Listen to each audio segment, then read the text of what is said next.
Hello Bangladesh, বিশ্বকাপে তোমাদের অপেক্ষায়। ফিফা সভাপতির এমন মন্তব্য রীতিমতো ভাইরাল নেট দুনিয়ায়। বাংলাদেশ বিশ্বকাপে না থাকলেও কেন বাংলাদেশের অপেক্ষায় ফিফা প্রেসিডেন্ট? চলুন সেটাই জেনে দেখি। ফিফা বিশ্বকাপ খেলবে বাংলাদেশ, এটা যেন অলীক কল্পনা। বিশ্বকাপ ইতিহাসে বাংলাদেশের খেলা কেবল বাছাই পর্বেই সীমাবদ্ধ।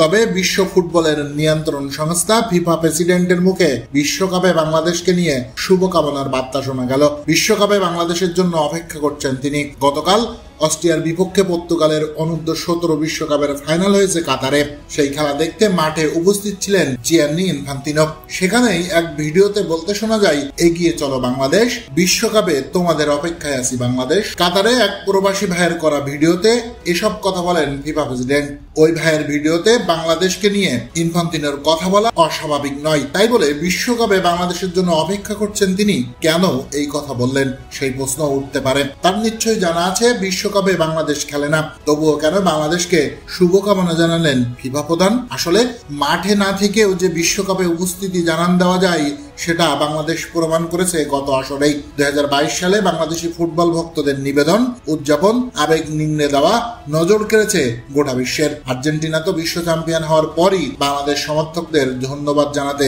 দেরি করেননি। তাদের বিশ্বজয়ী গোলকিপার ঘুরে গেছে বাংলাদেশ থেকে। ধারণা করা যায় এই সমর্থক গোষ্ঠীর জন্যই বিশ্বকাপে বাংলাদেশের জন্য অপেক্ষা করছেন ইনফান্তিনো। প্রিয় দর্শক, এ ব্যাপারে আপনার মন্তব্য জানতে চাই, কমেন্ট বক্সে জানিয়ে দিন আপনার মূল্যবান মন্তব্য।